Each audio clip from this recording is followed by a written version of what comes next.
आज के इस वीडियो में हम लोग देखेंगे एडुटेरिया तथ्य संग्रह।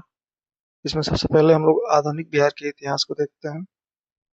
और इसमें आधुनिक बिहार के इतिहास में सबसे पहले यूरोपीय कंपनियों का प्रवेश, जनजातीय विद्रोह, 1857 की क्रांति और बिहार, राष्ट्रीय आंदोलन और बिहार, पृथक बिहार का गठन। सबसे पहले हम लोग देखते हैं यूरोपीय कंपनियों का प्रवेश। इसमें पुर्तगाल के बारे में देखा जाए तो बिहार में सर्वप्रथम यूरोपीय कंपनियों में पुर्तगाली आए थे, जो हुगली से पटना नाव द्वारा व्यापार करते थे। वे पटना से सोरा, सूती वस्त्र, चीनी, मिट्टी के बर्तन एवं मसाले आदि प्राप्त करते थे। उसके बाद डच देखा जाए तो पटना में सबसे पहले व्यवस्थित व्यापारिक कोठी डचों ने स्थापित की थी। 1632 में पटना में, जो कि वर्तमान में पटना कॉलेज की उत्तरी इमारत है, इसकी स्थापना डचों ने अपने व्यापारिक केंद्र के रूप में किया था। डचों की अभिरुचि सूती वस्त्र, सोरा आदि में थी। नेक्स्ट हम लोग देखते हैं अंग्रेजों के बारे में। तो अंग्रेजों ने 1620 में पटना के आलमगंज में अपना व्यापारिक केंद्र स्थापित किया, लेकिन वो 1621 में बंद हो गया। उन्हें व्यापारिक केंद्र स्थापित करने में वास्तविक सफलता 1651 में मिली। अंग्रेज यात्री पीटर मुंडी 1632 में बिहार आया था। उसने यहाँ व्यापार की संभावनाएं देखी और डच कंपनी को व्यापार करते हुए देखा। इसी से प्रेरित होकर अंग्रेजों ने भी बिहार में व्यापार को प्राथमिकता दी। अंग्रेजों द्वारा स्थापित फैक्ट्री वर्तमान में गुलजार बाग पटना स्थित गवर्नमेंट प्रिंटिंग प्रेस एवं सर्वे कार्यालय के रूप में कार्यरत है। यहीं पर शाह आलम द्वितीय का राज्याभिषेक भी हुआ था। नेक्स्ट हम लोग देखते हैं डेन के बारे में। तो डेनिश कंपनी ने 1774 में पटना सिटी की नेपाली कोठी के समीप अपनी फैक्ट्री स्थापित की थी। उसके बाद हम लोग देखते हैं बंगाल, बिहार और अंग्रेज। मुगल शासक फर्रुखसियर, इसने 1717 में अंग्रेजों को बंगाल एवं सूरत में व्यापार करने एवं सिक्के प्रयोग करने की मान्यता दी। इस घोषणा को ईस्ट इंडिया कंपनी का मैग्ना कार्टा कहा जाता है। अंग्रेजी कंपनी को 1717 में व्यापारिक अधिकार प्राप्त हो गया था। दूसरी ओर मुगल सम्राट फर्रुखसियर ने 1717 में मुर्शीद कुली खां को बंगाल का सूबेदार बनाया। 1719 में उसे उड़ीसा की सूबेदारी भी दी गई। मुर्शीद कुली खां के बाद सुजाउद्दीन 1727 में बंगाल का नवाब बना और 1733 में बिहार का प्रदेश भी उसके अधीन हो गया और उसने 1733 में अलीवर्दी खां को बिहार का उप सूबेदार बनाया। 1739 में सरफराज खां बंगाल का नवाब बना। वह एक अयोग्य शासक था, अतः अलीवर्दी खां ने 1740 में गिरिया के युद्ध में उसे पराजित कर स्वयं बंगाल का नवाब बन गया। अलीवर्दी खां ने 1740 में बंगाल पर अधिकार प्राप्त कर लिया। उसने मुगलों से हटकर स्वतंत्र सत्ता चलाना प्रारंभ किया, अतः व्यापारिक हितों के लिए नवाब एवं अंग्रेजों के बीच संघर्ष स्वाभाविक था। 1756 में अलीवर्दी खां की मृत्यु के बाद उसका नाती सिराजुद्दौला बंगाल का नवाब बना। सिराजुद्दौला अलीवर्दी खां की सबसे छोटी पुत्री का पुत्र था। सिराजुद्दौला का नवाब बनने से उनके अन्य दामाद ढाका एवं पूर्णिया के उपनवाब नाराज थे। सिराजुद्दौला एवं कंपनी के बीच प्रथम संघर्ष 4 जून 1756 को कासिम बाजार में हुआ। उसने 16 जून 1756 को कलकत्ता पर अधिकार कर लिया और अंग्रेज अधिकारी रोजर ड्रेक को कोलकाता छोड़ना पड़ा। सिराजुद्दौला ने कलकत्ता के फोर्ट विलियम पर अधिकार कर लिया तथा कलकत्ता का नाम अलीनगर रखा। इसी संघर्ष के क्रम में काल कोठरी की घटना को हॉलवेल ने प्रचलित किया। हॉलवेल के अनुसार 20 जून 1756 को कलकत्ता में काल कोठरी यानी ब्लैक होल की घटना हुई। उसके अनुसार सिराजुद्दौला द्वारा 146 अंग्रेज कैदियों को 18 फीट लंबे तथा 14 फीट चौड़े एक कमरे में बंद कर दिया गया। 23 जून को कमरे को खोलने पर वह केवल 23 व्यक्ति जीवित बचे थे तथा 123 व्यक्तियों की दम घुटने से मृत्यु हो गई। इस घटना के बाद क्लाइव ने कलकत्ता पर अधिकार कर 9 फरवरी 1757 को अलीनगर की संधि करने के लिए सिराजुद्दौला को विवश कर दिया। क्लाइव ने नवाब पर अलीनगर की संधि को भंग करने का आरोप लगाया, जिसके बाद 23 जून 1757 को अंग्रेजों एवं सिराजुद्दौला के मध्य गंगा की सहायक नदी भागीरथी के तट पर प्लासी की लड़ाई हुई। लड़ाई में मीर जाफर जो कि नवाब के सेनापति थे, राय दुर्लभ जो दीवान थे, और मनिक चंद जो प्रभारी अधिकारी थे, अमीर चंद जो कि व्यापारी थे, और जगत सेठ जो कि बैंकर थे, इन्होंने अंग्रेजों का साथ दिया। मीर मदान व मोहन लाल वे सेनापति थे जिन्होंने सिराजुद्दौला की तरफ से युद्ध में भाग लिया। विश्वासघात के कारण सिराजुद्दौला पराजित हुआ। मीर जाफर के पुत्र मीरन के इशारे पर सिराजुद्दौला की हत्या कर दी गई। सिराजुद्दौला के बाद मीर जाफर को कठपुतली नवाब बनाया गया। रॉबर्ट क्लाइव के बाद हॉलवेल बंगाल का गवर्नर बना। उसने 1760 में मीर जाफर की जगह उसके दामाद मीर कासिम को बंगाल का नवाब बनाया। मीर कासिम ने अंग्रेजों के हस्तक्षेप को कम करने के उद्देश्य से अपनी राजधानी मुर्शिदाबाद से मुंगेर स्थानांतरित कर दिया। अंग्रेजों द्वारा दस्तक के दुरुपयोग के कारण उसने स्थानीय व्यापारियों पर करों को समाप्त कर दिया। उसने इससे ब्रिटिश व्यापारियों को परेशानी होने लगी। उसने सेना को आधुनिक रूप से प्रशिक्षित करने के लिए गुरगीन खान नामक आर्मेनियाई व्यक्ति को रखा। दूसरी ओर मीर कासिम ने बिहार के नायब सूबेदार राम नारायण को उसके पद से बर्खास्त कर उसकी हत्या करवा दी, क्योंकि वो बिहार के आय और व्यय का ब्यौरा देने को तैयार नहीं था। मीर कासिम ने पटना पर अधिकार कर लिया। उसके व्यवहार से नाराज होकर 24 जून 1763 को अंग्रेज एजेंट एलिस ने पटना पर अधिकार कर लिया। मीर कासिम के आदेश पर फ्रांसीसी सेना नायक सोमेरू वाल्टर रेनहार्ट के नेतृत्व में पटना पर अभियान कर एलिस सहित 47 ब्रिटिश कर्मियों की हत्या कर दी गई। इस घटना को पटना हत्याकांड के रूप में जाना जाता है। इसके बाद मीर कासिम की जगह पुनः मीर जाफर को बंगाल का नवाब बना दिया गया। इसके बाद मीर कासिम ने अवध के नवाब शुजाउद्दौला एवं मुगल बादशाह शाह आलम द्वितीय से गठजोड़ किया।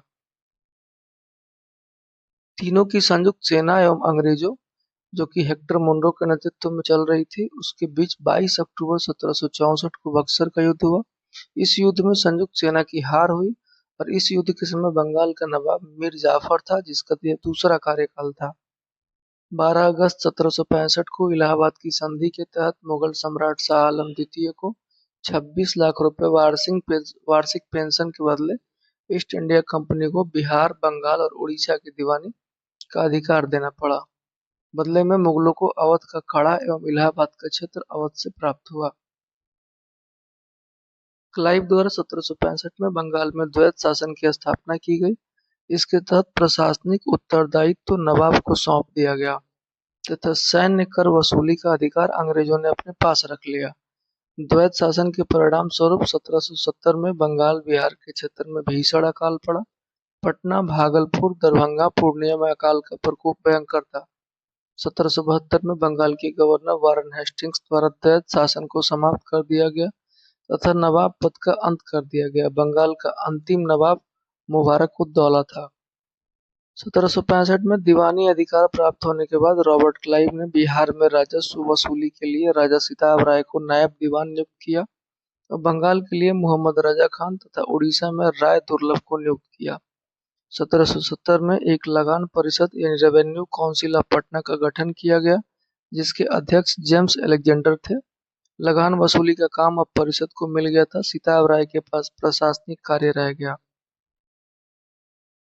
1783 में बिहार में पुनः अकाल पड़ा। जांच अधिकारी जॉन शोर ने एक अन्नागार के निर्माण का सुझाव दिया। उसके सुझाव पर 1784 में पटना में ब्रिटिश इंजीनियर जॉन कार्स्टीन द्वारा गोलघर का निर्माण कराया गया। अब हम लोग देखते हैं जनजातीय विद्रोह के बारे में। जनजातीय क्षेत्रों में अंग्रेजों के बढ़ते राजनीतिक, आर्थिक एवं धार्मिक हस्तक्षेप के कारण कई जनजातीय विद्रोह हुए। बिहार के झारखंड क्षेत्र में हुए प्रमुख जनजातियों का निवास बिहार के झारखंड क्षेत्र में कई प्रमुख जनजातियों का निवास था। इन जनजातीय क्षेत्रों में अंग्रेजों के हस्तक्षेप के कारण कई विद्रोह हुए जो निम्नलिखित हैं। पहला है पहाड़िया विद्रोह, जो राजमहल के क्षेत्र में हुआ था, राजा जगन्नाथ के नेतृत्व में 1778 ईस्वी में। तिलका माझी विद्रोह 1778 से 1785 में हुआ था, भागलपुर में तिलका माझी के नेतृत्व में। पहाड़िया विद्रोह राजा जगन्नाथ के नेतृत्व में हुआ था। तमाड़ विद्रोह 1789 से 1832 में हुआ था, छोटा नागपुर में भोलानाथ सहाय के नेतृत्व में। चेरो विद्रोह 1800 से 1802 के बीच में पलामू में हुआ था, भूषण सिंह के नेतृत्व में। वो विद्रोह 1820 से 1821 में हुआ था सिंहभूम के क्षेत्र में। कोल विद्रोह 1831 से 1832 के बीच में हुआ था छोटा नागपुर में बुद्धो भगत के नेतृत्व में। संथाल विद्रोह 1855 से 1856 के बीच हुआ संथाल परगना वाले क्षेत्र में, और इसके नेतृत्व करते थे सिद्धू कान्हू चांद एवं भैरव। सरदारी विद्रोह हुआ था 1858 से 95 के बीच में छोटा नागपुर और सिंहभूम के क्षेत्र में। मुंडा विद्रोह हुआ था 1895 से 1900 में छोटा नागपुर के क्षेत्र में और बिरसा मुंडा के नेतृत्व में हुआ था। और ताना भगत विद्रोह हुआ था 1913-14 में गुमला के क्षेत्र में और जतरा भगत के नेतृत्व में हुआ था। इन विद्रोहों को हम लोग डिटेल में देखते हैं। तो पहला है संथाल विद्रोह जो कि 1855 से 1856 में हुआ था। 1857 की क्रांति से तुरंत पहले यह विद्रोह भागलपुर से राजमहल तक के क्षेत्र में हुआ, जिसे दामन ए कोह के नाम से जाना जाता है। यह जनजातीय शोषण के विरुद्ध प्रथम सशक्त जनजातीय विद्रोह था। इस विद्रोह का कारण बाहरी लोगों यानी दिक्कुओं द्वारा शोषण, माझी व्यवस्था एवं पराहा पंचायत व्यवस्था में परिवर्तन आदि था। इस विद्रोह का नेतृत्व सिद्धू कान्हू चांद एवं भैरव ने किया। विद्रोह के क्रम में 6000 संथालियों का संगठन बना।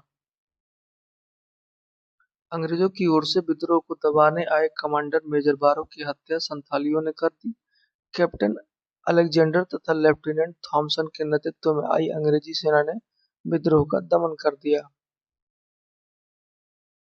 यह विद्रोह असफल रहा, लेकिन इसके परिणाम स्वरूप संथाल परगना काश्तकारी अधिनियम 1876 संथाल परगना का गठन किया गया।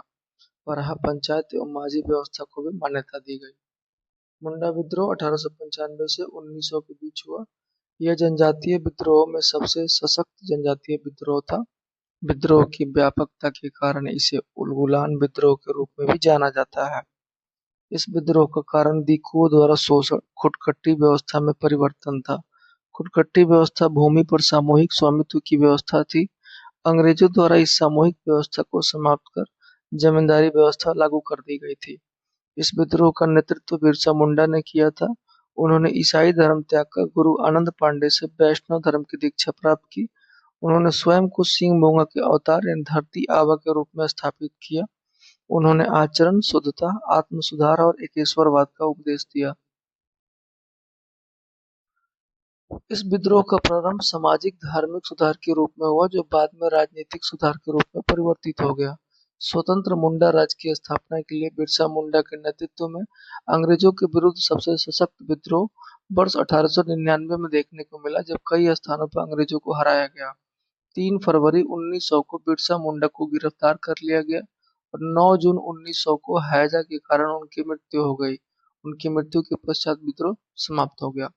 विद्रोह के परिणाम स्वरूप खुटकट्टी व्यवस्था पुनः लागू की गई। खुटकट्टी खुट्टी एवं गुमला को अनुमंडल बनाया गया। छोटा नागपुर काश्तकारी अधिनियम 1908 पारित किया गया। 15 नवंबर बिरसा मुंडा के जन्म दिवस को जनजातीय गौरव दिवस के रूप में 2021 से मनाया जा रहा है। अब हम लोग देखते हैं 1857 की क्रांति के पूर्व बिहार में हुए विद्रोह और आंदोलन। सबसे पहला है वहाबी आंदोलन। इसके प्रवर्तक अब्दुल अल वहाब थे। इन्होंने अरब क्षेत्र में इसका प्रारंभ किया। भारत में इसको सैयद अहमद बरेलवी, जो कि रायबरेली से थे, उन्होंने नेतृत्व प्रदान किया। प्रारंभ में इस विद्रोह का उद्देश्य धार्मिक सुधार था, परंतु बाद में राजनीतिक सुधार एवं आंदोलन के रूप में बदल गया। भारत में इस विद्रोह के 2 केंद्र थे। पहला था सितना, जो पश्चिमोत्तर सीमा पर था, और दूसरा केंद्र था पटना। पटना केंद्र से धन एवं स्वयं सेवकों को सितना भेजा जाता था। सैयद अहमद बरेलवी ने पटना में अपने 4 प्रतिनिधि चुने: इनायत अली, विलायत अली, फरहत अली और मोहम्मद हुसैन। बंगाल का फरायजी आंदोलन वहाबी आंदोलन से ही प्रेरित था। इसके संस्थापक हाजी शरीयतुल्लाह थे।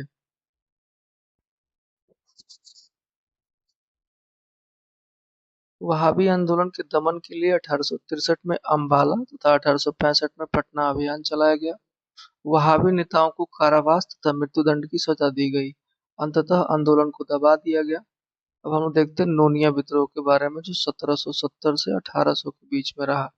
बिहार के सोरा उत्पादक वर्ग नोनिया द्वारा यह विद्रोह किया गया। सोरा का उपयोग बारूद बनाने में किया जाता था। बिहार में सोरा उत्पादन मुजफ्फरपुर, सारण, हाजीपुर, पूर्णिया आदि क्षेत्रों में होता था। बिचौलिए कच्चा सोना ब्रिटिश कारखाने को देते थे तथा मुनाफा स्वयं रख लेते थे। परिणाम स्वरूप नोनिया समुदाय ने गुप्त रूप से सोना बेचना शुरू किया। अंग्रेजों ने इस पर रोक लगाई, जिसके विरोध में नोनिया समुदाय ने विद्रोह कर दिया। अंततः अंग्रेजों द्वारा विद्रोह दबा दिया गया। अब हम लोग देखते हैं लोटा विद्रोह के बारे में, जो 1856 में हुआ था।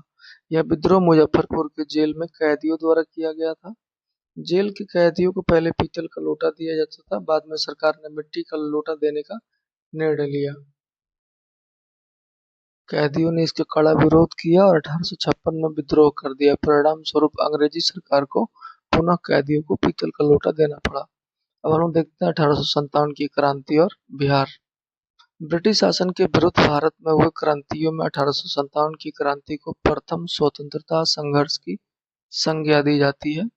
इस क्रांति के पीछे राजनीतिक, प्रशासनिक, सामाजिक, धार्मिक, आर्थिक एवं सैनिक कारण जिम्मेदार थे।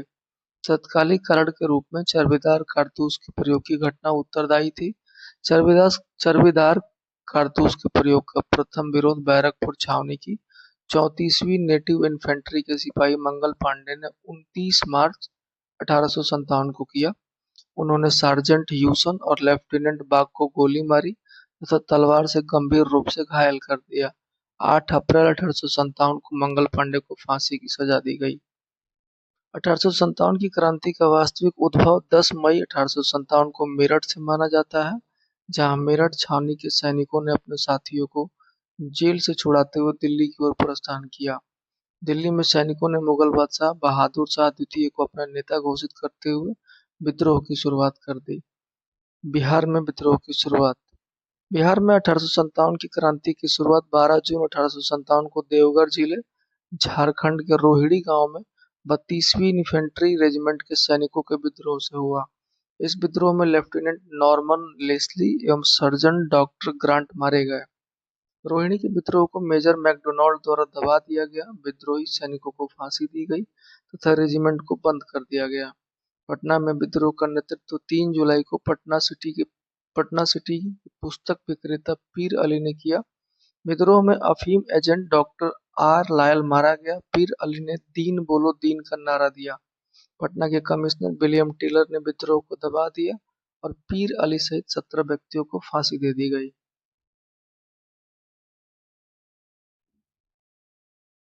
25 जुलाई 1857 को मुजफ्फरपुर में असंतुष्ट सैनिकों ने कुछ अंग्रेज अधिकारियों की हत्या कर दी।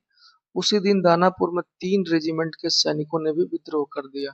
सैनिकों ने शाहाबाद जिले में प्रवेश कर जगदीशपुर के जमींदार बाबू कुंवर सिंह से मिलकर विद्रोह को प्रारंभ किया। 30 जुलाई को सरकार ने तत्कालीन सारण, तिरहुत, चंपारण और पटना जिलों में सैनिक शासन लागू कर दिया। विद्रोही सैनिकों के एक झुंड ने भागलपुर तथा गया पहुंचकर जेल से 400 कैदियों को मुक्त करा लिया।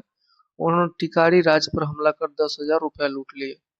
बाबू कुंवर सिंह के बारे में हम लोग देखते हैं। बिहार में मुख्य रूप से 1857 की क्रांति का नेतृत्व बाबू कुंवर सिंह ने किया और कुंवर सिंह के मुख्य अनुयायी एवं समर्थक उनके भाई अमर सिंह और रित नारायण सिंह तथा उनके भतीजे निशान सिंह और जय किशन सिंह थे।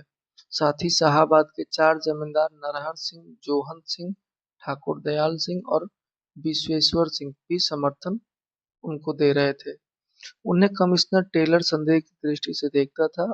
उसने उन्हें पटना आकर भेंट करने का निमंत्रण दिया, लेकिन मौलवी अहमदुल्लाह, मोहम्मद हुसैन तथा वायजुल हक के साथ हुए विश्वासघात को समझते हुए उन्होंने विलियम टेलर से भेंट करने के लिए अस्वीकार कर दिया।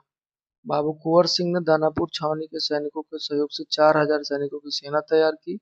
उन्होंने सर्वप्रथम जगदीशपुर में बंदूकें एवं गोला बारूद बनाने का कारखाना स्थापित किया तो 27 जुलाई 1857 को आरा शहर पर अधिकार कर लिया। आरा को मुक्त कराने आई कैप्टन डनवर की सेना पराजित हुई। कैप्टन डनवर मारा गया। अंग्रेजों ने मेजर आयर के नेतृत्व में पुनः सेना भेजी। आयर की सेना के दबाव में कुंवर सिंह को आरा छोड़ना पड़ा और अंग्रेजों ने उनकी हवेली एवं मंदिर को तोड़ दिया तथा आरा एवं जगदीशपुर पर अधिकार कर लिया। कुंवर सिंह रीवा और बांदा के रास्ते लखनऊ पहुंचे। उन्हें अवध के शाह ने आजमगढ़ किला का फरमान दिया। दिसंबर 1857 में कुंवर सिंह ने नाना साहब के साथ मिलकर कानपुर में अंग्रेजों से युद्ध किया। मार्च 1858 में कुंवर सिंह ने आजमगढ़ में ब्रिटिश अधिकारी मिलमैन को हराया। अवध से जगदीशपुर लौटने के क्रम में शिवराजपुर या शिवपुर घाट गंगा नदी पार करने के दौरान सेनापति डगलस की गोली से कुंवर सिंह का बायां हाथ घायल हो गया। उन्होंने बायां हाथ काटकर गंगा में प्रवाहित करते हुए कहा, हे गंगा मैया, अपने प्यारे की यह अकिंचन भेंट स्वीकार करो। कुंवर सिंह 22 अप्रैल 1858 को जगदीशपुर पहुंचे और 23 अप्रैल 1858 को घायल अवस्था में उन्होंने जगदीशपुर पर अधिकार कर लिया। जगदीशपुर को मुक्त कराने कैप्टन ली ग्रांट के नेतृत्व में आई ब्रिटिश सेना को कुंवर सिंह ने बुरी तरह पराजित किया। इसी अवसर पर 23 अप्रैल को विजय दिवस मनाया जाता है। हाथ कटने के कारण गंभीर रूप से घायल कुंवर सिंह की मृत्यु 26 अप्रैल 1858 को हो गई, लेकिन उनकी मृत्यु के समय जगदीशपुर स्वतंत्र था। कुंवर सिंह की मृत्यु के बाद उनके छोटे भाई अमर सिंह ने आंदोलन का नेतृत्व संभाला। अमर सिंह ने कैमूर की पहाड़ियों में मोर्चाबंदी कर सरकार के विरुद्ध संघर्ष जारी रखा। नवंबर 1858 तक अंग्रेजी अधिकार पुनः स्थापित हो गया। विद्रोहियों ने हथियार डाल दिए और महारानी विक्टोरिया ने क्षमादान की घोषणा की, परंतु अमर सिंह आदि को दंडित किया गया। अब हम देखते हैं कांग्रेस की स्थापना और बिहार। 28 दिसंबर 1885 को बम्बई के गोकुलदास संस्कृत विद्यालय में एओ ह्यूम द्वारा भारतीय राष्ट्रीय कांग्रेस की स्थापना की गई। कांग्रेस की पहली बैठक पुणे में निर्धारित थी, लेकिन वहां हैजा फैलने के कारण प्रथम बैठक का आयोजन मुंबई में नहीं किया गया। प्रथम अधिवेशन की अध्यक्षता डब्ल्यू.सी. बनर्जी यानी व्योमेश चंद्र बनर्जी ने की। इस अधिवेशन में 72 प्रतिनिधियों ने भाग लिया, लेकिन बिहार से कोई प्रतिनिधि शामिल नहीं था। कांग्रेस के दूसरे अधिवेशन में बिहार से 31 प्रतिनिधियों ने भाग लिया। भारतीय राष्ट्रीय कांग्रेस के बारे में अगर हम लोग देखें तो इसकी स्थापना 28 दिसंबर 1885 को हुआ। संस्थापक कौन था, तो एलन ऑक्टेवियन ह्यूम था। स्थान कौन सा था, तो गोकुलदास तेजपाल संस्कृत विद्यालय बम्बई। इसका नामकरण किसने किया, दादा भाई नौरोजी। इसके प्रथम अध्यक्ष थे व्योमेश चंद्र बनर्जी।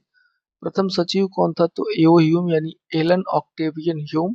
प्रारंभिक सदस्य 72 थे और तत्कालिक वायसराय कौन था, तो लॉर्ड डफरिन था। बिहार में कुछ कांग्रेस के अधिवेशन हुए जो इस प्रकार है। 27वां अधिवेशन 1912 में बांकीपुर पटना में हुआ था। आर.एन. मधोलकर इसके अध्यक्ष रहे। 37वां अधिवेशन 1922 में हुआ गया में और चित्तरंजन दास ने इसकी अध्यक्षता की। और 54वां अधिवेशन 1940 में हुआ रामगढ़ झारखंड में। मौलाना अबुल कलाम आजाद ने इसकी अध्यक्षता की थी। बांकीपुर अधिवेशन की विशेषता है कि इसकी अध्यक्षता आर.एन. मधोलकर ने की। सच्चिदानंद सिन्हा महासचिव बने। मजहरुल हक स्वागतकर्ता थे और बैठक में ओ ह्यूम को कांग्रेस का पिता घोषित किया गया। कांग्रेस के सदस्यता शुल्क को 5 रुपये से घटाकर 1 रुपये कर दिया गया। अगर गया अधिवेशन की विशेषता के बारे में देखें तो चित्तरंजन दास ने इसकी अध्यक्षता की। बैठक में असहयोग आंदोलन की समाप्ति के विषय पर कांग्रेस में मतभेद उत्पन्न हुआ। चित्तरंजन दास एवं मोतीलाल नेहरू के नेतृत्व में चुनाव में भाग लेने पर सहमति बनी। उन्होंने स्वराज पार्टी की भी स्थापना की। अब रामगढ़ अधिवेशन की विशेषता के बारे में यदि देखा जाए तो मौलाना अबुल कलाम आजाद ने इसकी अध्यक्षता की। बैठक में द्वितीय विश्व युद्ध के संबंध में ब्रिटिश शासन के विरोध का निर्णय लिया गया और इसी वर्ष सुभाष चंद्र बोस एवं सहजानंद सरस्वती के नेतृत्व में कांग्रेस के विरोध में बैठक हुई। और देखते हैं बंग भंग या स्वदेशी आंदोलन और बिहार। बंगाल विभाजन की घोषणा 20 जुलाई 1905 को तत्कालीन वायसराय लॉर्ड कर्जन ने की। इसे 16 अक्टूबर 1905 को प्रभावी किया गया। कर्जन द्वारा बंगाल विभाजन के पीछे प्रशासनिक कारणों को उत्तरदायी बताया गया, जबकि बंगाल विभाजन का वास्तविक कारण बंगाल में फैल रहे राष्ट्रवादी आंदोलन की भावना को कमजोर करना था। विभाजन के विरोध में संपूर्ण देश में बंग भंग विरोधी आंदोलन शुरू हो गया। बंगाल विभाजन के विरोध में बिहार में प्रधानाध्यापक सतीश चंद्र चक्रवर्ती की प्रेरणा से दरभंगा में रक्षाबंधन मनाया गया। विरोध को सशक्त बनाने के लिए बिहारी स्टूडेंट कॉन्फ्रेंस की स्थापना 1906 में हुई और बंगाल विभाजन को 12 दिसंबर 1911 को इसे रद्द कर दिया गया। अब हम लोग नेक्स्ट देखते हैं मुजफ्फरपुर बम कांड 1908। मुजफ्फरपुर में 30 अप्रैल 1908 को खुदीराम बोस और प्रफुल्ल चंद्र चाकी ने जज किंग्सफोर्ड की हत्या का प्रयास किया। उन्होंने गाड़ी पर बम फेंका, लेकिन गाड़ी में प्रिंगले कैनेडी की पत्नी और पुत्री थी। बम कांड में उनकी मृत्यु हो गई। घटना के बाद वे दोनों रेलवे लाइन से समस्तीपुर भाग निकले। प्रफुल्ल चंद्र चाकी ने गिरफ्तारी से बचने के लिए मोकामा स्टेशन के पास आत्महत्या कर ली और खुदीराम बोस पूसा में पकड़े गए। खुदीराम बोस को 18 वर्ष की आयु में 11 अगस्त 1908 को फांसी की सजा दी गई। 1913 में पटना में अनुशीलन समिति की शाखा सचिंद्र नाथ सान्याल ने स्थापित किया। इसमें उनकी सहायता पीएन कॉलेज के छात्र बंकिम चंद्र मित्र एवं अखिल चंद्र दास गुप्ता ने की। नेक्स्ट हम देखते हैं होम रूल आंदोलन और बिहार। 1916 में एनी बेसेंट के नेतृत्व में मद्रास तथा बाल गंगाधर तिलक के नेतृत्व में पूना में होम रूल लीग की स्थापना हुई। बिहार में 16 दिसंबर 1916 को मौलाना मजहरुल हक की अध्यक्षता में होम रूल लीग की शाखा की स्थापना हुई। खां बहादुर, सरफराज हुसैन खां एवं राय बहादुर पूर्णेंद्र नारायण सिन्हा उपाध्यक्ष तथा चंद्रवंशी सहाय एवं बैद्यनाथ नारायण सिंह सचिव बनाए गए। श्रीमती एनी बेसेंट पहली बार 18 अप्रैल 1918 एवं दूसरी बार 25 जुलाई 1918 को पटना आई। उन्होंने होम रूल के विचारों से सबको अवगत कराया। इस आंदोलन का उद्देश्य ब्रिटिश साम्राज्य के अधीन रहते हुए संवैधानिक तरीके से स्वशासन प्राप्त करना था। अब हम लोग देखते हैं चंपारण सत्याग्रह के बारे में। चंपारण सत्याग्रह 1917। चंपारण में किसानों के लिए 3 कट्टिया प्रणाली प्रचलित थी। इसके तहत किसानों को प्रत्येक 20 कट्ठे में से 3 कट्ठे में नील की खेती करना अनिवार्य था। इस व्यवस्था के प्रति किसानों में काफी आक्रोश था, क्योंकि नील की फसल भूमि को बंजर बना रही थी, वहीं आर्थिक रूप से भी काफी शोषक थी। 1916 में कांग्रेस के लखनऊ अधिवेशन में मुरली भरावा गांव पश्चिमी चंपारण के राजकुमार शुक्ल ने इस समस्या पर कांग्रेस नेतृत्व का ध्यान आकृष्ट किया और ब्रजकिशोर प्रसाद ने एक प्रस्ताव पेश किया। राजकुमार शुक्ल ने महात्मा गांधी जी को बिहार आकर किसानों की समस्या सुनने के लिए आमंत्रित किया। गांधी जी कलकत्ता से 10 अप्रैल 1917 को पटना पहुंचे और 15 अप्रैल 1917 को वे चंपारण मोतिहारी पहुंचे। उन्होंने प्लांटर्स एसोसिएशन के सचिव जे.एम. विल्सन से जांच कार्य में सहयोग करने का अनुरोध किया। इसी दौरान बतक मियां नामक रसोइया ने भोजन में मिले जहर से उनकी जान बचाई थी। चंपारण के जिला मजिस्ट्रेट डब्ल्यू.बी. हैकॉक ने 16 अप्रैल 1917 को गांधी जी के चंपारण छोड़ने संबंधी अधिसूचना जारी की और धारा 144 के उल्लंघन के आरोप में उन्हें गिरफ्तार कर लिया गया। बाद में 21 अप्रैल 1917 को उन्हें रिहा कर दिया गया। गांधी जी ने स्वतंत्र जांच कर 13 मई 1917 को अपनी जांच रिपोर्ट बिहार उड़ीसा के मुख्य सचिव को सौंपी। इसके परिणाम स्वरूप कृषकों की स्थिति की जांच के लिए चंपारण एग्रेरियन समिति का गठन किया गया। इस समिति के अध्यक्ष मध्य प्रदेश के आयुक्त एफ.जी. सलाई थे तथा महात्मा गांधी, एल.सी. अदामी, राजा हरिहर प्रसाद, नारायण सिंह, डी.जे. रीड एवं जी. रैनी आदि इनके सदस्य थे। समिति ने अपनी रिपोर्ट में 3 कट्ठिया प्रणाली समाप्त करने की अनुशंसा की। 29 नवंबर 1917 को चंपारण एग्रेरियन बिल विधान परिषद में पेश किया गया। 1 मई 1918 को गवर्नर जनरल के हस्ताक्षर से चंपारण एग्रेरियन यानी कृषक एक्ट पारित हो गया। इसके परिणाम स्वरूप 3 कट्ठिया प्रथा पर प्रतिबंध लगा दिया गया। साथ ही किसानों से अवैध वसूली का 25% किसानों को वापस करने का आदेश दिया गया। इस प्रकार गांधी जी का भारत में प्रथम सत्याग्रह का प्रयोग सफल रहा। चंपारण का अहिंसक संघर्ष हिंदुस्तान की आजादी की लड़ाई का पथ प्रदर्शक बिंदु बन गया। चंपारण सत्याग्रह गांधी जी द्वारा भारत में चलाया गया प्रथम सत्याग्रह था। चंपारण का एक क्रूर निलय ए.पी. एम्मन ने राजकुमार शुक्ल की मृत्यु पर कहा, चंपारण का वो अकेला मर्द था जो मुझसे 25 वर्षों तक लड़ता रहा। और राजकुमार शुक्ल की मृत्यु हुई 20 मई 1929 को। राजकुमार शुक्ल के बारे में हम लोग देखते हैं कि इनका जन्म 23 अगस्त 1875 को मुरली भरावा नामक जगह पर हुआ। इनकी मृत्यु 20 मई 1929 को हुई। और चंपारण में गांधी जी के प्रमुख सहयोगी थे राजकुमार शुक्ल, ब्रजकिशोर प्रसाद, राजेंद्र प्रसाद, अनुग्रह नारायण सिन्हा, रामनवमी प्रसाद, मजहरुल हक, बाबू गया प्रसाद सिंह, महादेव देसाई, जे.बी. कृपलानी, नरहरि पारेख, शंभू शरण वर्मा और धरणीधर, ये सभी गांधी सहयोगी थे चंपारण में। अब हम लोग देखते हैं दरभंगा किसान आंदोलन 1919 से 1921 तक जो चला था। चंपारण सत्याग्रह से प्रेरित होकर जून 1919 में मधुबनी, दरभंगा जिले के किसानों ने बढ़े हुए लगान दर के विरोध में स्वामी विद्यानंद के नेतृत्व में दरभंगा राज के विरुद्ध आंदोलन किया। दरभंगा राज द्वारा लगान दर में छूट दिए जाने के उपरांत 1920-21 में आंदोलन समाप्त हो गया। नेक्स्ट देखते हैं बर्खास्त किसान आंदोलन, जो 1937 से 1938 तक चला। जमींदारी प्रथा के विरोध में बिहार के किसानों ने बर्खास्त कृषक आंदोलन चलाया। यह आंदोलन जमींदारों द्वारा किसानों से भूमि संबंधित अधिकार छीने जाने के विरोध में था। इस आंदोलन को नेतृत्व स्वामी सहजानंद सरस्वती ने दिया।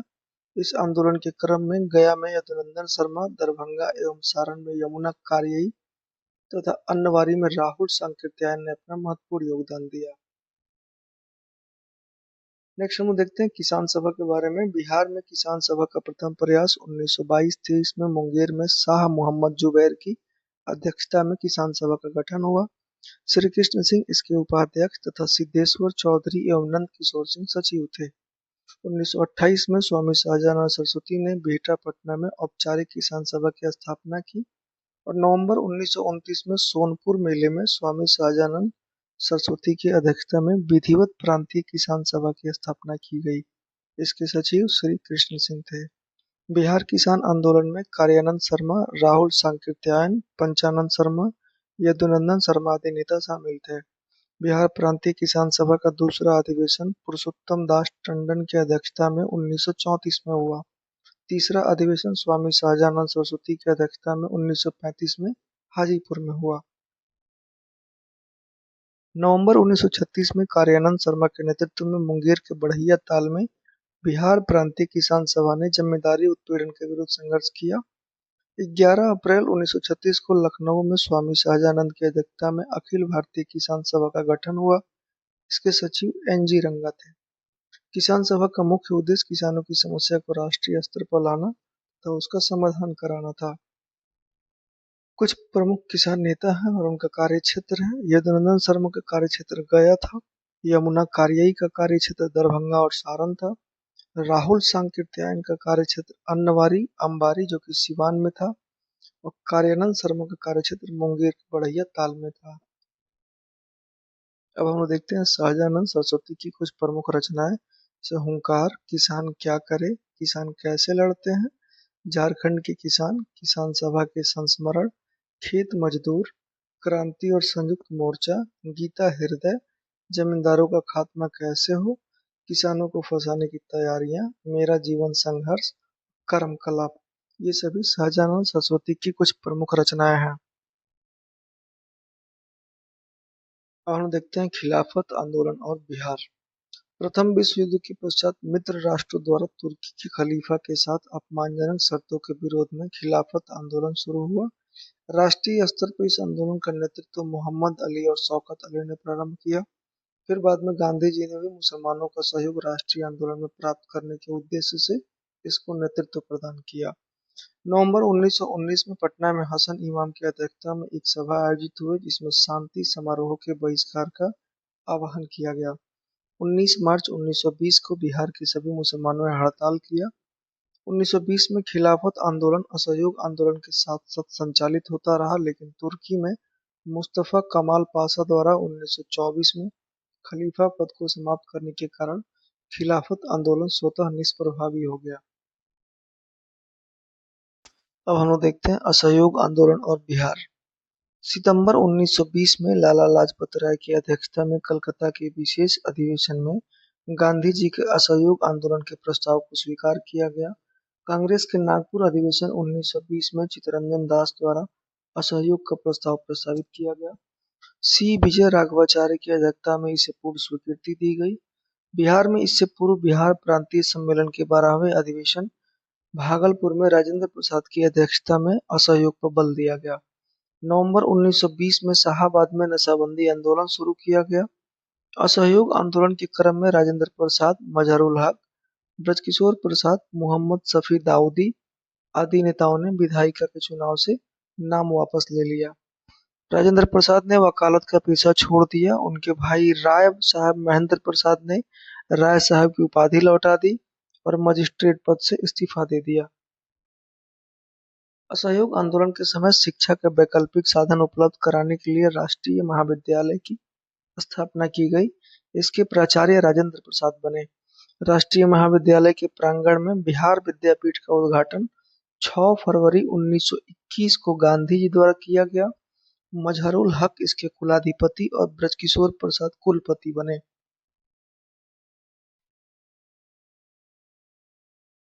असहयोग आंदोलन के दौरान मजहरुल हक ने दीघा के पास मित्र खैरू मियां से दान में प्राप्त भूमि पर सदाकत आश्रम की स्थापना की।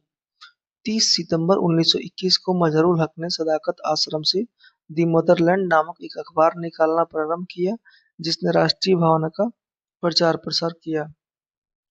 सदाकत आश्रम यानी सच्चाई का गहवारा के प्रमुख सदस्य मजहरुल हक, डॉक्टर राजेंद्र प्रसाद, ब्रजकिशोर प्रसाद, आचार्य बद्रीनाथ और राम निरीक्षण सिंह यानी जिनको पंडित जी कहा जाता था, ये 5 लोग थे। 22 दिसंबर 1921 को Yuvraj Singh Prince of Wales का पटना में आगमन हुआ। उस दिन पटना शहर में हड़ताल आयोजित की गई। 4 फरवरी 1922 को चौरी चौरा की घटना के बाद गांधी जी द्वारा 12 फरवरी 1922 को असहयोग आंदोलन स्थगित कर दिया गया। ब्रिटिश सरकार से असहयोग के लिए मौलाना सज्जाद द्वारा इमारत-ए-शरिया संस्था का गठन फुलवारी में किया गया था। अब हम लोग देखते हैं राष्ट्रीय आंदोलन और बिहार।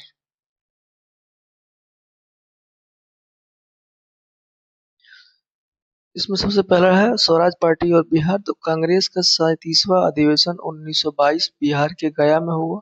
इसके अध्यक्ष देशबंधु चित्तरंजन दास थे। इस अधिवेशन में कांग्रेस द्वारा विधायिका में भाग लेने के बहिष्कार का निर्णय लिया गया। चित्तरंजन दास तथा मोतीलाल नेहरू आदि विधायिका में प्रवेश के पक्ष में थे, अतः उन्होंने 1923 में स्वराज पार्टी का गठन किया।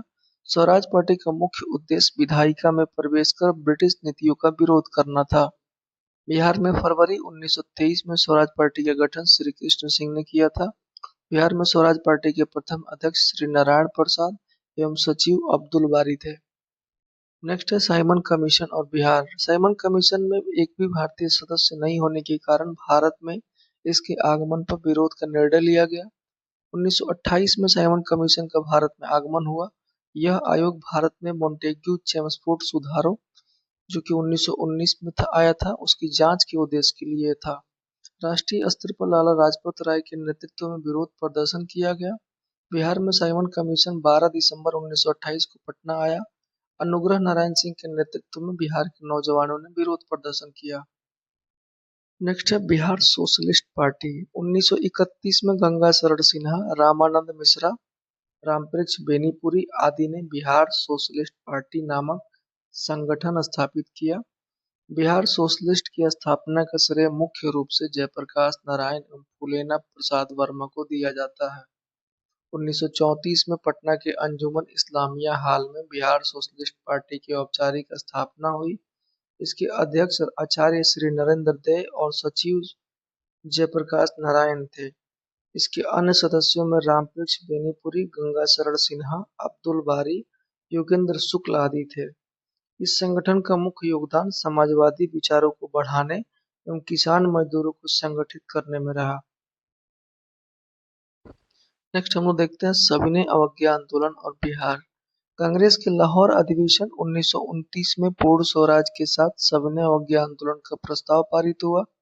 प्रस्ताव के अनुरूप 26 जनवरी 1930 को बिहार सहित संपूर्ण भारत में स्वाधीनता दिवस उत्साहपूर्वक मनाया गया। गांधी जी ने 12 मार्च 1930 को दांडी यात्रा आरंभ की। 6 अप्रैल 1930 को दांडी में नमक कानून का उल्लंघन कर सत्याग्रह आरंभ कर दिया गया। प्रारंभिक 78 सहयोगियों में बिहार से एकमात्र सहयोगी गिरिवरधारी चौधरी, जिनको कारो बाबू कहा जाता था, वो सम्मिलित थे। गिरिवरधारी बिहार के दरभंगा के कुशेश्वर स्थान के रहने वाले थे। उन्हें कारो बाबू या मैथिल गांधी के नाम से भी जाना जाता है। बिहार में नमक सत्याग्रह का आरंभ 15 अप्रैल को चंपारण और सारण जिला में नमकीन मिट्टी से नमक बनाकर किया गया।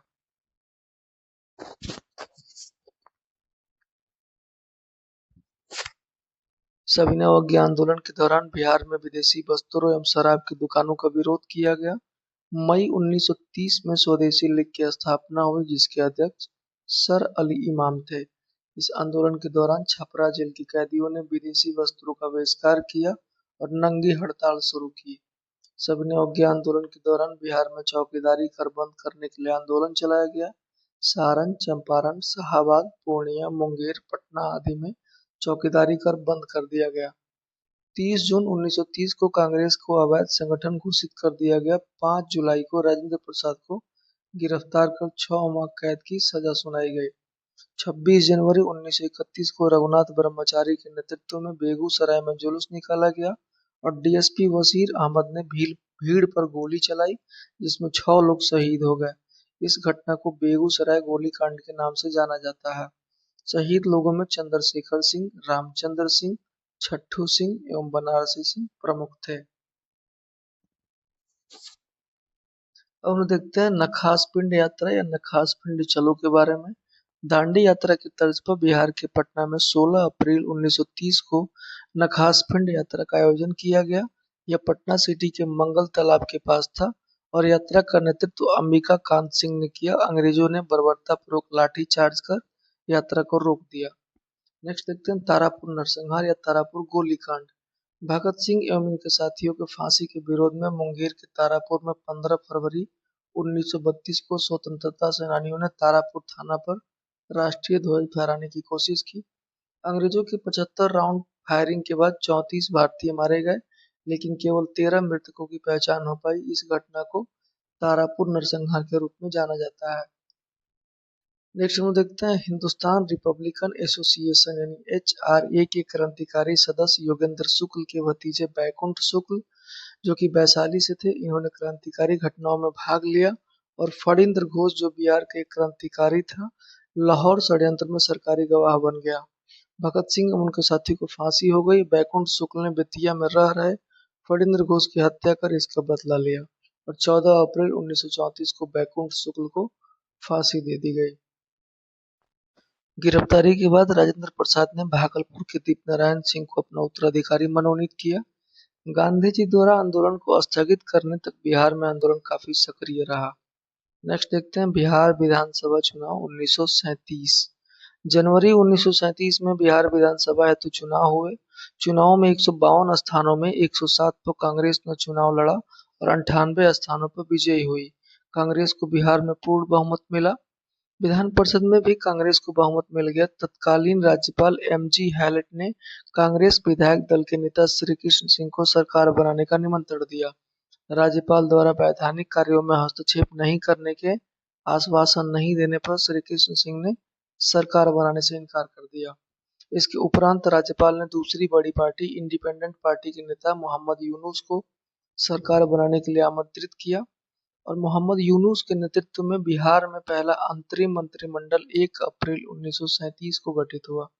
मोहम्मद यूनुस इस प्रकार बिहार के प्रथम भारतीय मुख्यमंत्री, तब मुख्यमंत्री को प्रधानमंत्री कहा जाता था, वो बने। 20 जुलाई 1937 को श्री कृष्ण सिंह के नेतृत्व में बिहार में प्रथम कांग्रेस मंत्रिमंडल का गठन हुआ। श्री कृष्ण सिंह बिहार के प्रथम कांग्रेसी मुख्यमंत्री बने और रामदयालु सिंह बिहार विधानसभा के अध्यक्ष तथा प्रोफेसर अब्दुल बारी बिहार विधानसभा के उपाध्यक्ष निर्वाचित हुए।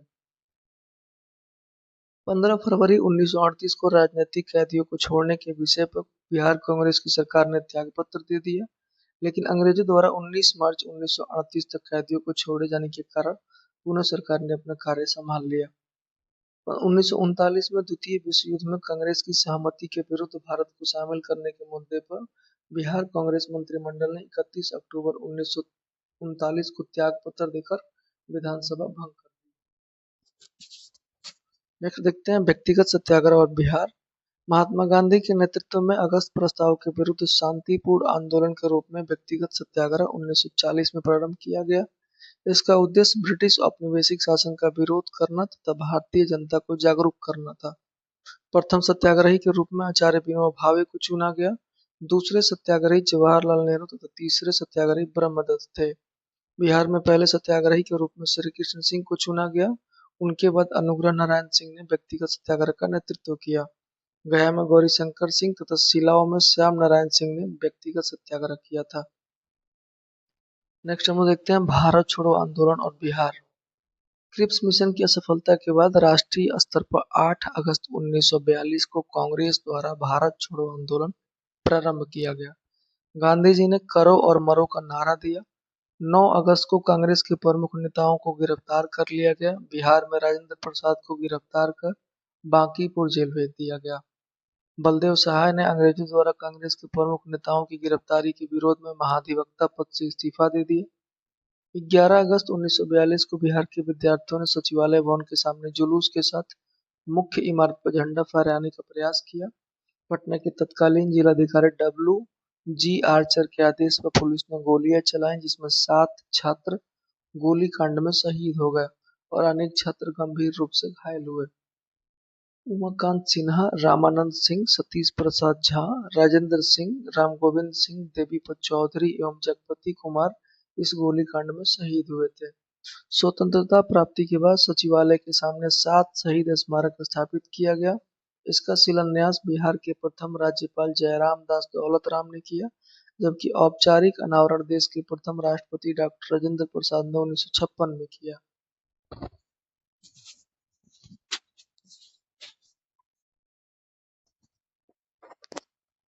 7 छात्रों के शहीद होने के बाद 8वें छात्र रामकृष्ण सिंह अंग्रेजों को चकमा देते हुए सचिवालय पर झंडा फहराने में सफल रहे। 12 अगस्त 1942 को सचिवालय गोलीकांड के विरोध में पटना में पूर्ण हड़ताल रहा। भारत छोड़ो आंदोलन के दौरान अनुग्रह नारायण सिंह ने स्वतंत्र भारत चिरंजीवी हो का नारा दिया।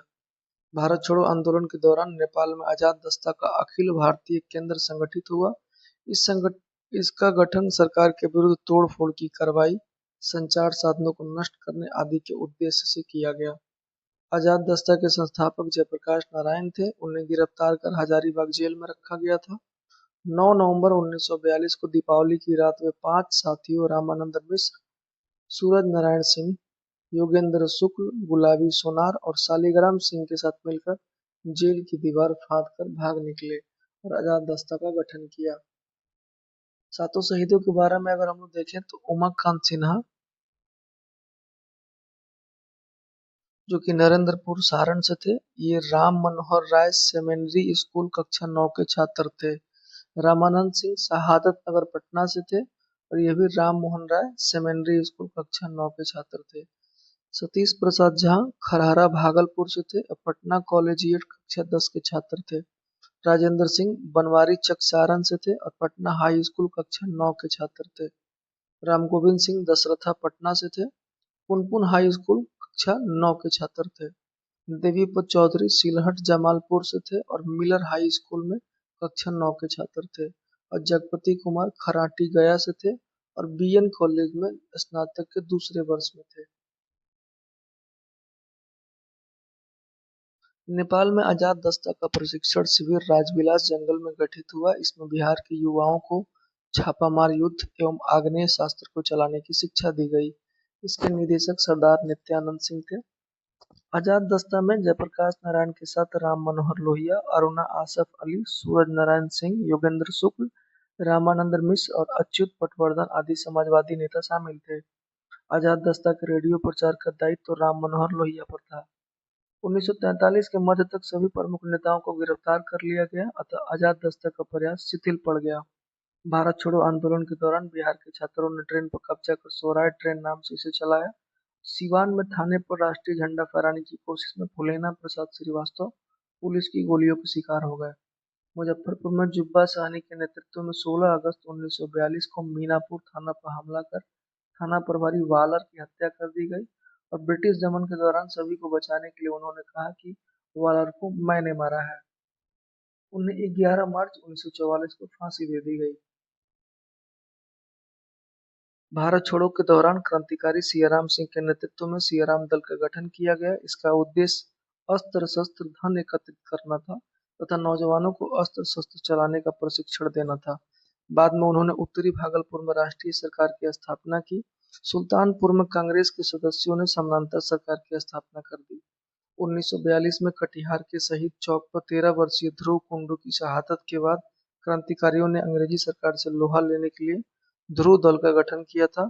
ध्रुव कुंडू का नाम स्वतंत्रता आंदोलन में देश के सबसे कम उम्र में शहीद होने वालों में शामिल है। इनकी शहादत के बाद ध्रुव दल का गठन जयप्रकाश नारायण के नेतृत्व में किया गया।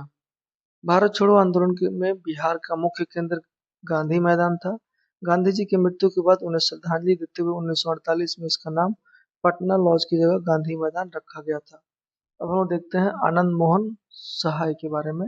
ये भागलपुर बिहार के स्वतंत्रता सेनानी थे। वे चित्तरंजन दास के निजी सचिव थे।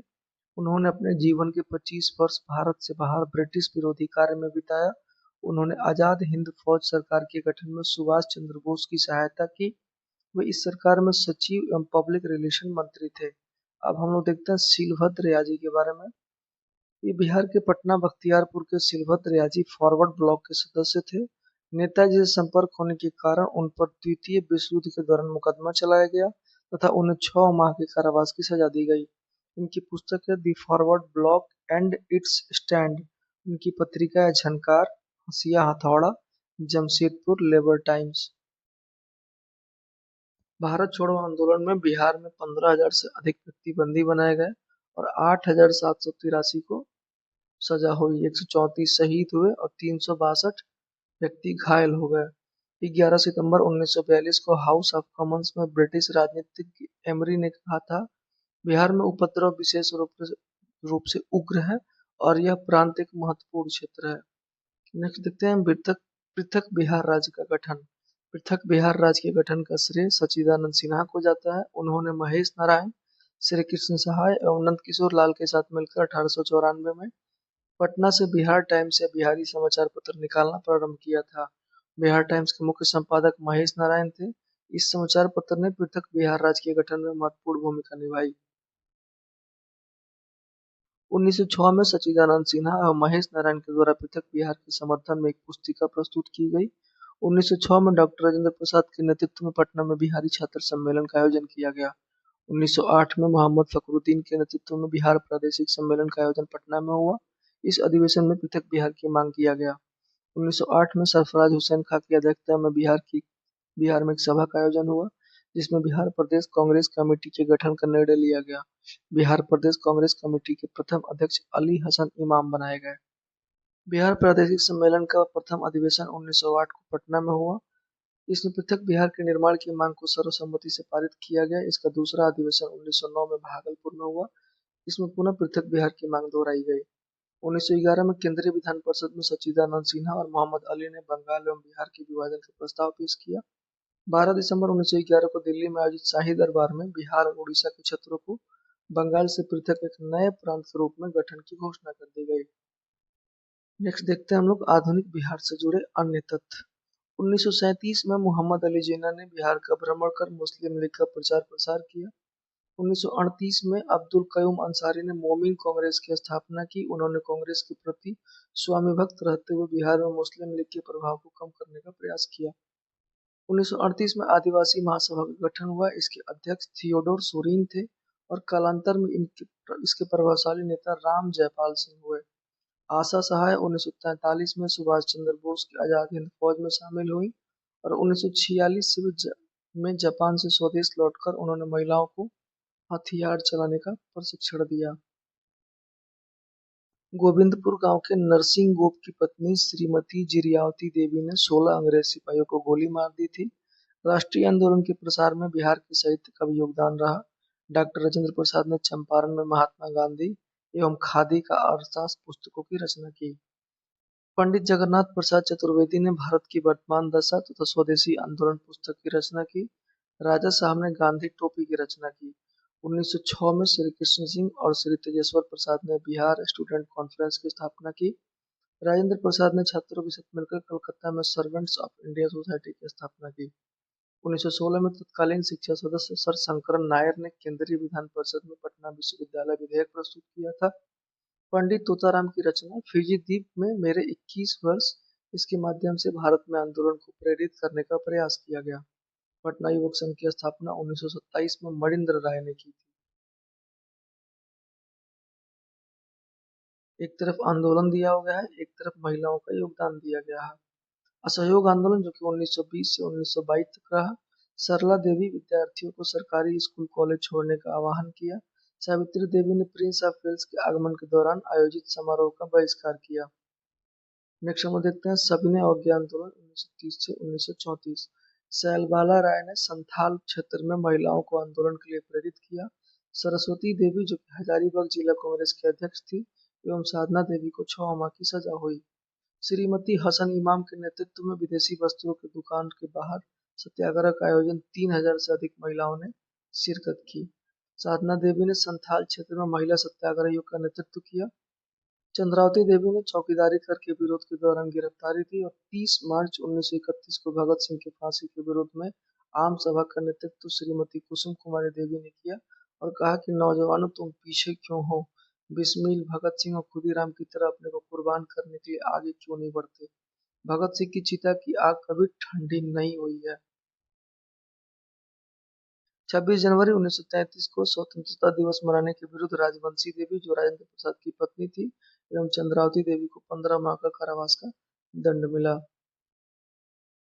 नेक्स्ट हम देखते हैं व्यक्तिगत सत्याग्रह। प्रियवंदा देवी, जगत रानी देवी, जानकी देवी को गिरफ्तार कर 4-4 माह का कारावास दिया गया। नेक्स्ट हम देखते हैं भारत छोड़ो आंदोलन 1942 से 1945। भगवती देवी जो राजेंद्र प्रसाद की बहन थी, इनके नेतृत्व में पटना में विराट जुलूस का आयोजन हुआ। सरस्वती देवी के नेतृत्व में हजारीबाग में जुलूस का आयोजन किया गया। छात्रों ने उन्हें भागलपुर जेल भेजने के क्रम में छुड़ा लिया। गोविंदपुर भागलपुर के श्री नरसिंह गोप की पत्नी जिरियावती देवी ने 16 अंग्रेज सिपाहियों की हत्या कर दी। शांति देवी ने 15 अगस्त को छपरा टाउन हॉल की विशाल जनसभा की अध्यक्षता की।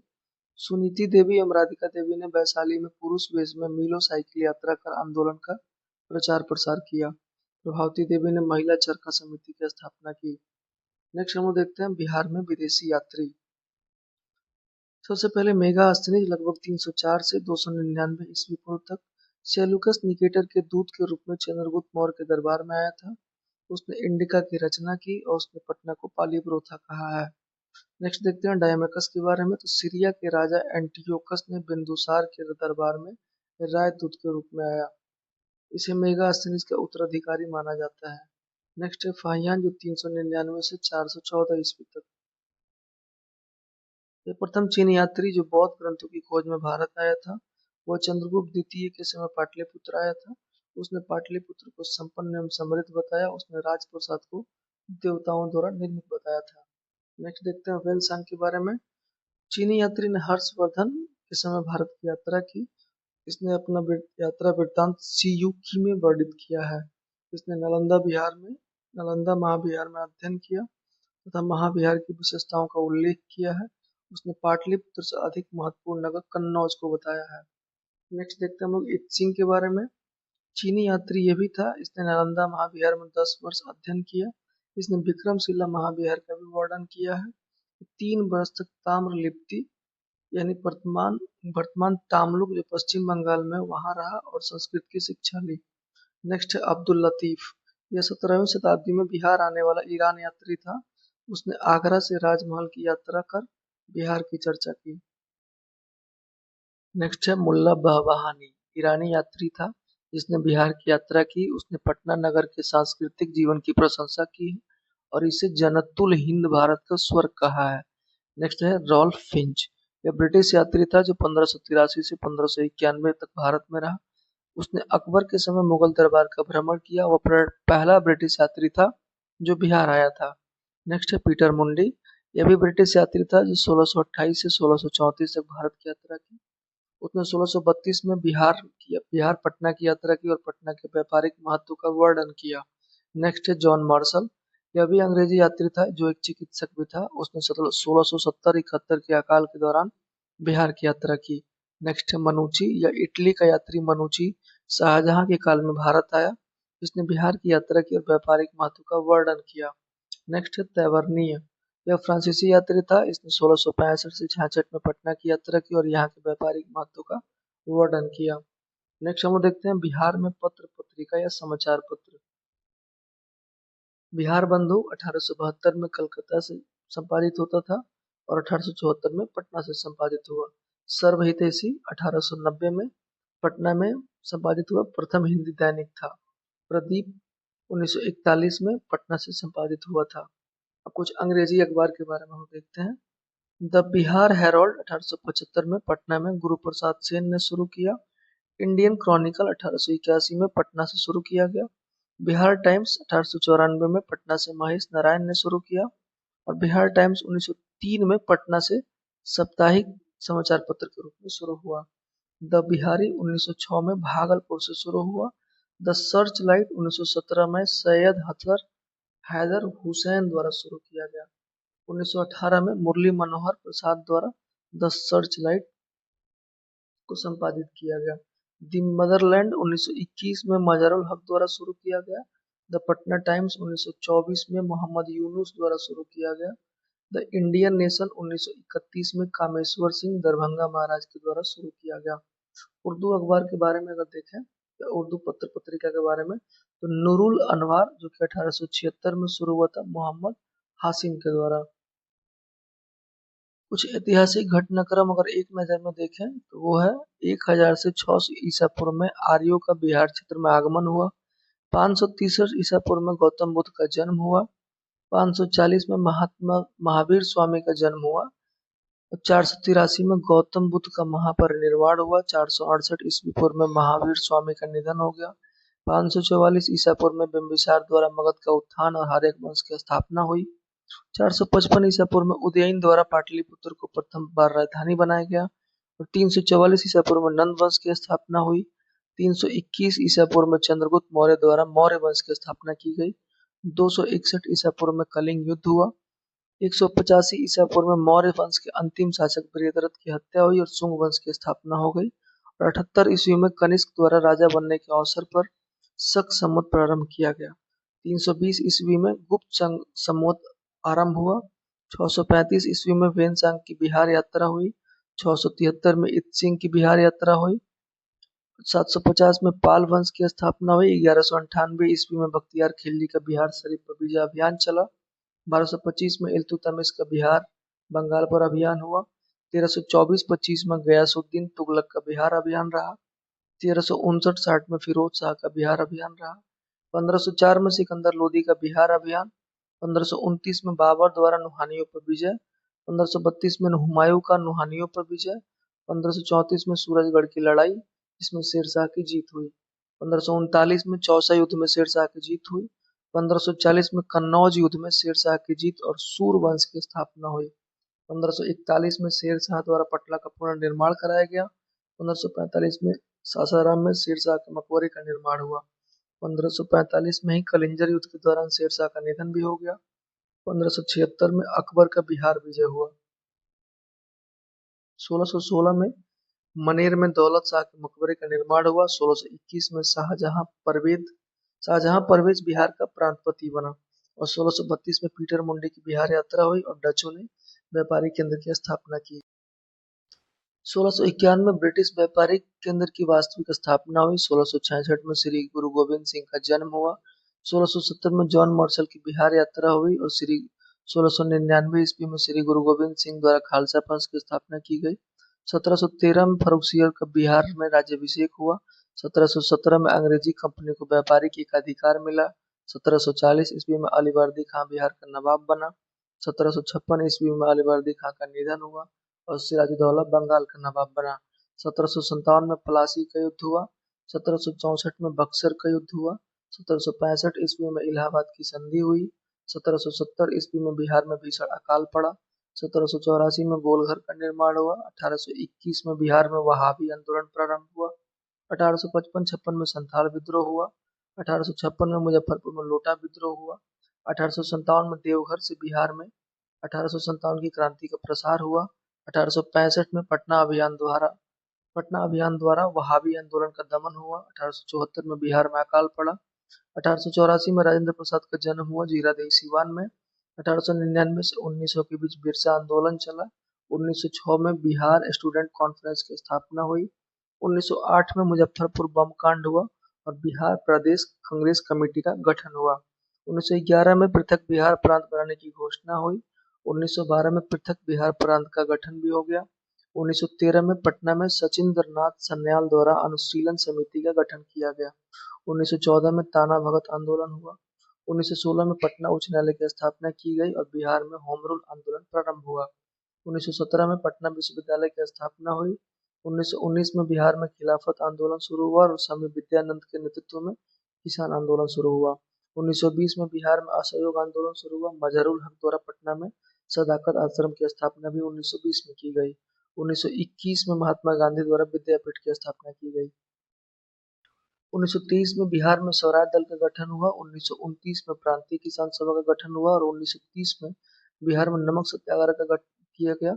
1931 में बिहार सोशलिस्ट पार्टी का गठन हुआ और 1934 में सोशलिस्ट पार्टी की औपचारिक स्थापना हुई। 1937 में बिहार प्रांतीय चुनाव हुआ। 1939 में कांग्रेस मंत्रिमंडल का त्यागपत्र आया और 1940 में फॉरवर्ड ब्लॉक की बिहार शाखा का गठन हुआ। 1942 में भारत छोड़ो आंदोलन में बिहार शामिल हुआ और पटना सचिवालय गोलीकांड 11 अगस्त 1942 में 7 छात्र शहीद हुए। 1942 में आजाद दस्ता का गठन हो गया और 1946 में श्री कृष्ण सिंह के नेतृत्व में अंतरिम सरकार का गठन किया गया। 1947 में 15 अगस्त 1947 को भारत औपनिवेशिक शासन से स्वतंत्र हो गया। इस प्रकार हम लोग का एडुटेरिया बिहार तथ्य संग्रह का आधुनिक बिहार का इतिहास वाला पोर्शन कंप्लीट हुआ।